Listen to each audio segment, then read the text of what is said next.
Alrighty guys, let's take a look at in this morning update video our memory stocks. Micron showing some green 4.35% up, but is this enough for us to get back into this thing to the upside, or we should still wait? Let's take a look at Sandisk.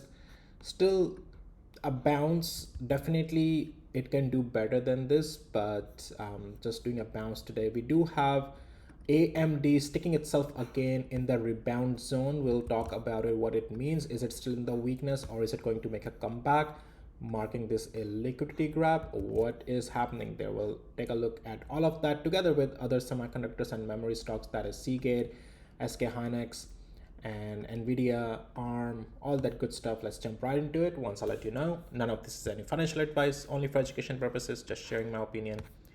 Please do your own thing. So let's start off with Micron. So Micron is just bouncing, guys, right now. Okay, so I have told you $950 area. That still remains the case, guys. You cannot look and like an upside until you see it. Well, longevity of an upside, you cannot look at it unless we get above that 950. We are still below that, and thus we are overall still in the negative direction. Let's get to the hourly interval, because we are seeing some signs of rebounds, right? Like today you can see it gapped up a little bit, doing a pullback, but is holding. Okay, so what does it mean, right? So what it means, it can still just continue rebounds. Okay, so and this is how the market works. We have tested a significant level below, if you can see it here, regained the one above, and thus at least for the near term we are seeing an upside. It's testing just a significant level above right now, but as if we push above it, it can open up closely to $950. But right now this will be just your rebound play. That's pretty much it. Don't expand your horizon more than that unless you see strength closer to 950 and then eventual breakout above that. That will bring it back in life. However, as if this is a rebound, technically overall structure is still to the downside, taking precedence. This can go up, and if weakness happens around 950 or even from where we are, this thing will start to come down. Okay, but that's pretty much what it is on Micron. Okay, so it's a rebound for the day, but nothing more than that. Okay, so as you can see also on the 5 minutes interval, gapped up a little bit, came down, but is going back up. You will see the same on many other these semiconductors and chip stocks, memory stocks. As we go through them, the same very thing is happening across pretty much all of them. So but remains overall still a rebound. Let's take a look at Sandisk. Now Sandisk can do better. It is rebounding, but this rebound is still very weak, guys. I mean, this thing can still reject at 1600, even get to 1600 and still be overall negative, right? Like you cannot really have an upside on this thing, proper one, unless it starts to get above 1600. It didn't even test the highs of its previous day yet, right? It's still lagging behind. So Sandisk is quite weak. It's not, yes, it's a bit of a bounce for the day, but it's not even trying to do a strong bounce, right? So yeah, it still remains quite weak, but definitely below $1600. Our overall structure remains negative. This is just a little bit of a bounce right now. SK Hynix. So SK Hynix, guys, prior context on SK Hynix, let's take a look at Kospi. I did a video on my YouTube channel as well last evening. So Kospi, prior context, as I have been saying, is in the decline, and pretty much it's still close in the decline yesterday.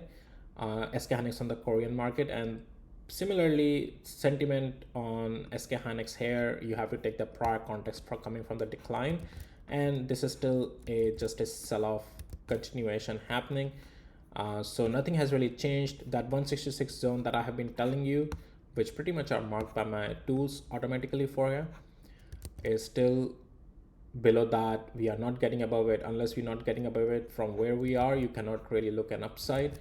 And we are still technically, yes, we are not making a lower low anymore right now, but we are still not in a strength. It's still just a sideways action. Okay, 166 above only, we may see some rebounds. Why only a rebound and why not an uptrend? Because if you look at the prior context on SK Hynix, we'll have to regain many levels above before we turn in an upside. So that will take some time on even SK Hynix here on the NASDAQ. Let's take a look at Seagate.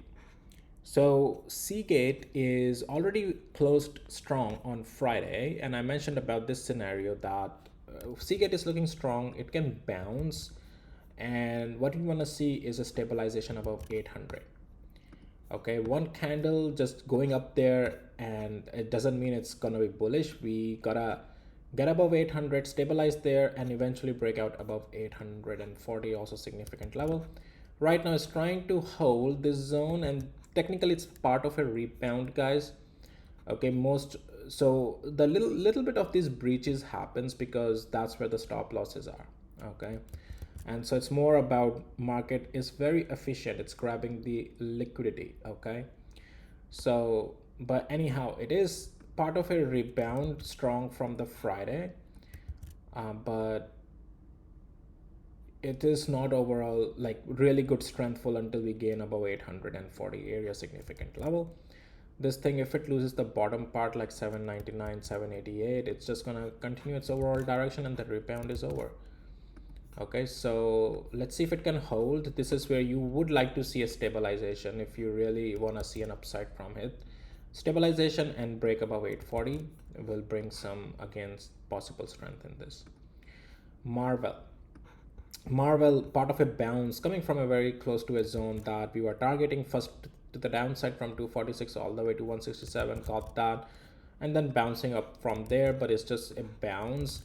Even this level above 223 until here, it's just going to be a bounce. Even if that happens, nothing more than that. We are still technically just in a bounce, and yeah, below 223 is just a rebound. So all right, let's get to Nvidia. Nvidia did regain 204, 205, but it's still lagging, a little bit slow.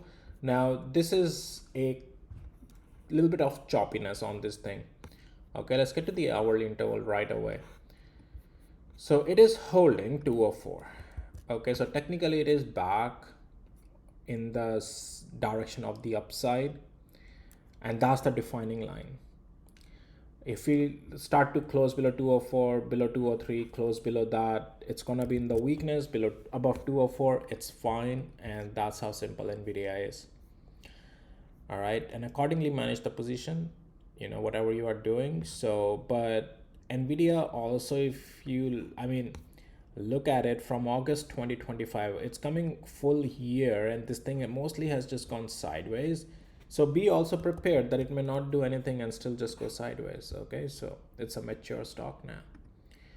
AMD. So AMD has stuck itself in the rebound phase, right in the middle. Now, I mentioned to you guys that yes, we can, right now, the sentiment on AMD for me is on the negative side, is on the downside. And I, however, mentioned that we may a little bit breach 500 and even get to 528 and test that, but until there, it's still a strong rejection zone, and we will still be in the overall negative direction. Let's take a look at 4 hours interval. Precisely rejected right over there, guys, at 528, 530 area that I told you, right? Because until there, overall structure sentiment is still negative, and it's playing out just as how I expected and I mentioned to you ahead of time. Little bit of a breach above 500, but with this breach above 500, what it has done now to itself is put itself in the rebound phase, and this is where position management is very important, whatever you are doing. And this thing, since it has stuck itself in the rebound phase while not really making a strong leg lower, it's still anyone's side game, provided if it continues to hold 500 either a couple of days or just right away break out above 528 or 530 in just a day or two, the downside is negated. We are no longer looking at downside. However, if you see weakness closer to 500 and or in a couple of days loses 500 again, this rebound is over and bears are taking control again. So this is more of a transition phase, but also a no man's zone. Okay, you cannot make big decisions in this zone. It's a zone for both bulls and the bears managing their position, seeing the weakness or the strength. But that I said that we can see a bit of a breach above 500 and can even test 530 area, and that will still not make it bullish. Okay, we'll still, because that's where the rejection would be, and we got that rejection today right at that level. My tools marks all these levels automatically for you. If you need access to my tools, details you'll find in the description of this video. Discounts are also present on the longer term membership, so don't miss out. They will not be there forever. Okay, so, and once you become a member, you will enjoy it. Okay, ARM. So ARM here, as I have said, yes, it can do rebounds, okay, from where we are. It got to our zone of 237 that I was expecting. It can even do a rebound until 300. It's just going to be a rebound, nothing more than that. And it's still in the weakness. It's still bearish. Nothing has changed on ARM. Broadcom. Now, so Broadcom is where I am not really interested to build a position, as I have told you previously that this thing can still chop around here and not really where I want to lock in my money right now. What is the today's price action? Well, that leeway that I was telling you about, give it some leeway, some room, that is playing out. Now it depends based on your risk tolerance, how much leeway you can, like if you really want to do it, or with a small position or whatnot, right? So anyhow, it is right now trying to gain that zone again. Okay, so if it can gain 381, it can open up the doors to 405 again. Okay, that's how simple you have to look at it. If you want to play it, you can play the position with the stop loss on the other side, right? I'm not playing Broadcom at this point because I have my money other places. I don't have to play every stock, and I just want to play the ones where I have higher conviction. So yeah, but if you love Broadcom, if you're like, no, this thing is gonna go to $1,000 again, well, then it will start to gain strength above 381. But how long it will last? Well, level by level, next level is 405, and we cannot say anything more than that right now. TSM classic, a rebound today, still overall negative below 420. So nothing right now here much to see to the upside. 420 below, we will remain to the downside still. It's a rebound today. Yeah, either we see a retest and then hold and then start to come back. That may change things around. Right now, no. Intel also is just testing the upper end of its zone, and it's still rejecting. It's not even in like an overall rebound phase. It's a day of a rebound, but multi-day rebound, day rebound, but not overall like bullish side formation rebound. It's just still a bit of a bounce and is already overall still negative. Unlike AMD, which is not right now overall bearish, it is in that, yes, when I say it has stuck itself in the rebound phase, it's a transitional rebound phase. It has stuck itself right in the middle there. All right, guys, well, that's pretty much what I had for you in this video. A quick, short, concise video for the morning update and how the price action is looking like.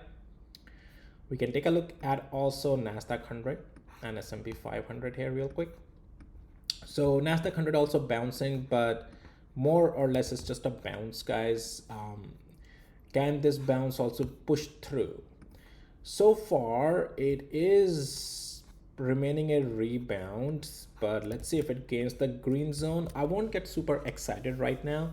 I would only tell you if it gets above 704, it will open up the doors to 710. Nothing more than that right now. Another day of a range potentially to the upside above 704 to 710. Nothing more than that. Okay, so that's how you will have to look at NASDAQ 100, and definitely below 704. We are still just a part of a day of a bit of a rebound.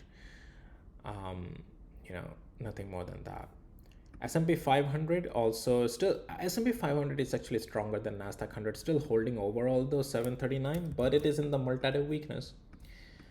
The zone that I have told you previously, which was the below that will be the loss of structure, it's still rejecting in that zone, guys. So yeah, it's still not really recovering. It's just did a bit of a bounce, selling off again. So Below 749, 750, it's still in the near-term weakness. Overall, it's fine though until this zone of 739. But once it starts to lose data as well, that's where it can also become weaker, like a little bit like near-term more weakness, pretty much like $696, $700 range, but which is healthy. I mean, you need these pullbacks on indices so that you can buy if you are looking to get into it. Like, how will new traders, new generation, how will they get in the stock market if the stock market never does a pullback? All right, guys, that's all I had for you in this video. And with that, I'll see you in my next video. Take care. Bye.